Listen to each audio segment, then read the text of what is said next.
आज मैं सभी पेरेंट्स से बात करना चाहता हूँ और एक सवाल पूछना चाहता हूँ कि मान लीजिए आप कहीं भी काम करते हैं, जैसे अगर आप मदर हैं तो एक हाउसवाइफ हो सकते हैं, घर में किचन का काम करते होंगे, या आप एक किसी ऑफिस में अगर वर्क करते हैं या किसी कंपनी में जॉब करते हैं, और फादर है तो अपना खुद का एक बिजनेस होगा या कोई जॉब करते होंगे। तो आपने जो भी काम करना शुरू किया या जो भी आप वर्क करते हैं, तो उस काम को पहले आपने सीखा होगा। मान लीजिए कि वो काम आपको एक ऐसी भाषा में सिखाया जाए जो भाषा नहीं आती आपको, तो क्या आप उस काम को परफेक्टली कर पाते? सीधा सा आंसर होता है नहीं। आपसे जब भी कोई कुछ अगर थोड़ा-सा भी इंग्लिश में बोलता है, तो आप उसे बोलते हो हिंदी में बोलो, मुझे इंग्लिश नहीं आती है। तो जब आपको एक सेंटेंस भी अगर आपको बोला जा रहा है और काम का सेंटेंस है, जब वो इंग्लिश में बोला जाता है, तो आप उसे बोलते हो कि हिंदी में बोलो, मुझे समझ नहीं आती इंग्लिश। तो वही चीज कि अगर जब आप बच्चे को सब कुछ इंग्लिश में पढ़ा रहे हैं, जहां बच्चे को लैंग्वेज बैरियर है, लैंग्वेज नहीं आ रही है, सबसे इंपॉर्टेंट कि उसे सारे सब्जेक्ट इंग्लिश में पढ़ाए जा रहे हैं, इंग्लिश मीडियम में पढ़ाया जा रहा है, जहां हिंदी को छोड़कर बाकी सब कुछ इंग्लिश में है। और प्रॉब्लम ये कि उसे वो इंग्लिश लैंग्वेज ही नहीं आ रही है जिस लैंग्वेज में वो पढ़ाई कर रहा है। फिर आप उम्मीद करते हो कि हम बच्चे के साथ कितनी मेहनत कर रहे हैं, बच्चे को कितने अच्छे स्कूल में पढ़ा रहे हैं, बच्चे बच्चे को कितने अच्छे ट्यूशन दिलवा रहे हैं, अच्छे अच्छे टीचर्स पढ़ा रहे हैं, कितना पैसा खर्च कर रहे हैं, कितनी मेहनत कर रहे हैं बच्चे के लिए, और एक्सपेक्टेड रिजल्ट्स नहीं मिल रहे हैं। बच्चा मेहनत क्यों नहीं कर रहा है? बच्चा पढ़ाई मन लगा के क्यों नहीं कर रहा है? आप सोचिए जरा, अगर एक मदर को कोई भी चीज बनाने की रेसिपी अगर इंग्लिश में बता दी जाए, इंग्लिश में पूरा एक्सप्लेन कर दिया जाए, फिर उनको बोला जाए कि अब आप इस डिश को, इस खाने को बहुत अच्छा टेस्टी और डिलीशियस बना दीजिए, तो क्या वो मदर बना पाएंगी? क्योंकि उन्हें तो हिंदी समझ आती है और आपने पूरी रेसिपी, पूरी स्क्रिप्ट आपने इंग्लिश में बता दी। इवन तो समझा भी दिया, लेकिन सारी वोकेबलरी, सारी वर्डिंग्स आपने इंग्लिश में ही एक्सप्लेन किया है।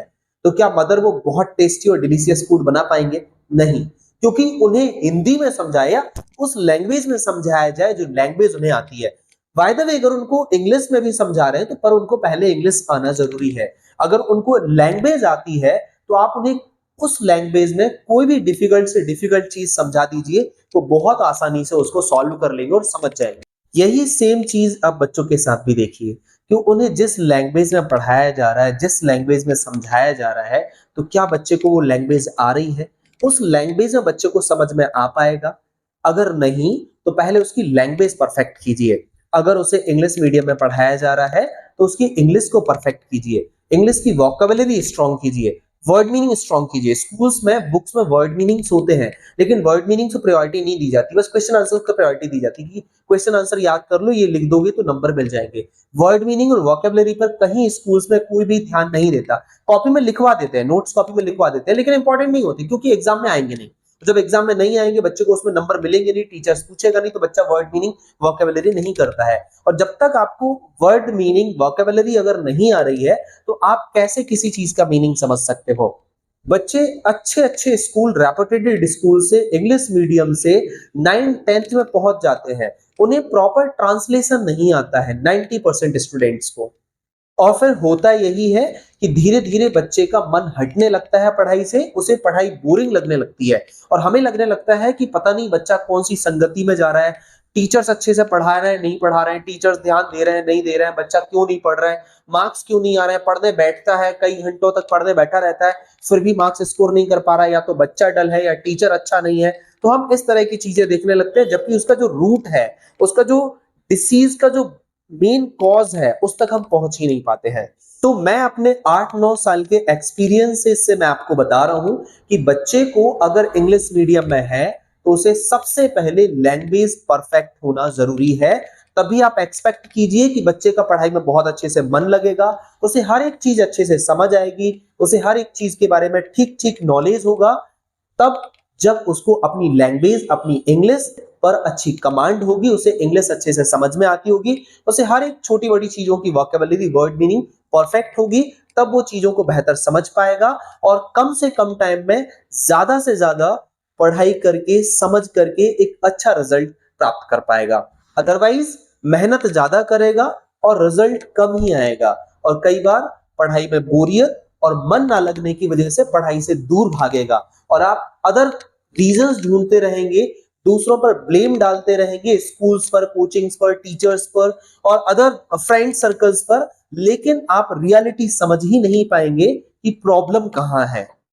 इसलिए मेरा सभी पेरेंट्स को एक ही सजेशन है कि आप इस समर सीजन में 2-3 महीने बच्चा फ्री रहता है, स्कूल्स का बर्डन और अदर सिलेबस का बर्डन नहीं होता है, एग्जाम का प्रेशर नहीं होता है।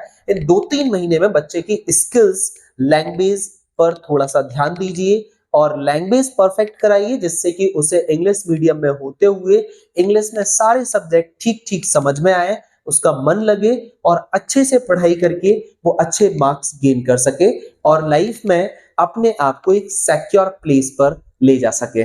तो आज की मेरी बात का मुख्य सार, मेन समरी, मेन मुद्दा ये है कि बच्चे को इंग्लिश आनी चाहिए अगर वो इंग्लिश मीडियम में है तो, जिससे कि वो चीजों को समझ सके और अपने नॉलेज को बेहतर कर सके और पढ़ाई में मन लगा करके पढ़ाई कर सके और अच्छे नंबर लाए और अपने प्लेस को लाइफ में सिक्योर कर सके। और यदि आप भोपाल में ही अशोका गार्डन या पुष्पा नगर के आसपास कहीं रहते हैं तो यूनिक कोचिंग क्लासेस इस समर वेकेशन में रेगुलर क्लास के साथ में स्पोकन इंग्लिश का कोर्स भी फ्री दे रहा है और इसके साथ में कई सारे स्किल डेवलपमेंट के दूसरे कोर्सेज भी फ्री दे रहा है। ये स्टार्टिंग 50 स्टूडेंट्स के लिए है। तो अगर आप आसपास यहाँ पर रहते हैं तो आप इस अवसर का लाभ उठा सकते हैं। अब तक 50% से ज्यादा सीट बुक हो चुकी हैं। तो अगर आप यहाँ आसपास रहते हैं तो वेट ना करें, क्योंकि हमारा ये स्पोकन इंग्लिश का कोर्स आपके बच्चे के लिए बहुत बेनिफिशियल हो सकता है, जो आपके बच्चे को इंग्लिश को समझने में, सीखने में और उसको पढ़ाई में और बेहतर नंबर लाने में बहुत हेल्प करेगा। तो सभी पेरेंट्स से मैं पोलाइट रिक्वेस्ट करना चाहता हूं, विनम्र गुजारिश करना चाहता हूं कि अपने बच्चे का ये समर वेकेशन वेस्ट ना जाने दें। बच्चा अगर इंग्लिश मीडियम में है तो उसे इंग्लिश आना जरूरी है। आपके आसपास बहुत अच्छे इंग्लिश पढ़ाने वाले टीचर्स मिल सकते हैं, आसपास अच्छे अच्छे इंस्टीट्यूट हो सकते हैं इंग्लिश के लिए। मोबाइल एप्लीकेशन पर भी अच्छे एप्लीकेशंस होते हैं जहां पर कोर्सेज अवेलेबल होते हैं इंग्लिश के। आप कहीं पर भी बच्चे को पढ़ाएं, सिखाएं, पर उसे इंग्लिश आना जरूरी है। अगर आप अशोका गार्डन और पुष्पा नगर भोपाल में आसपास रहते हैं तो यूनिक कोचिंग की मदद ले सकते हैं, जहां पर आपको रेगुलर कोर्स के साथ स्पोकन इंग्लिश का कोर्स और दूसरे स्किल डेवलपमेंट के कोर्सेज स्टार्टिंग 50 स्टूडेंट्स के लिए फ्री दिए जा रहे हैं। स्पोकन इंग्लिश के इस कोर्स में यूनिक कोचिंग ऑफलाइन और ऑनलाइन दोनों कोर्सेज स्टार्टिंग 50 स्टूडेंट्स के लिए फ्री प्रोवाइड कर रहा है। तो बिल्कुल भी देर ना करें और तुरंत जाकर एनरोल करें। और यदि आप भोपाल में अशोका गार्डन, पुष्पानगर रेलवे स्टेशन के आसपास नहीं रहते हैं तो आप जहां भी रहते हैं वहां आसपास कोई भी कोचिंग इंस्टीट्यूट हो जो इंग्लिश सिखाते हो, नहीं हो तो मोबाइल पर भी बहुत सारे एप्लीकेशन पर अच्छे अच्छे कोर्सेस आपको मिल जाएंगे।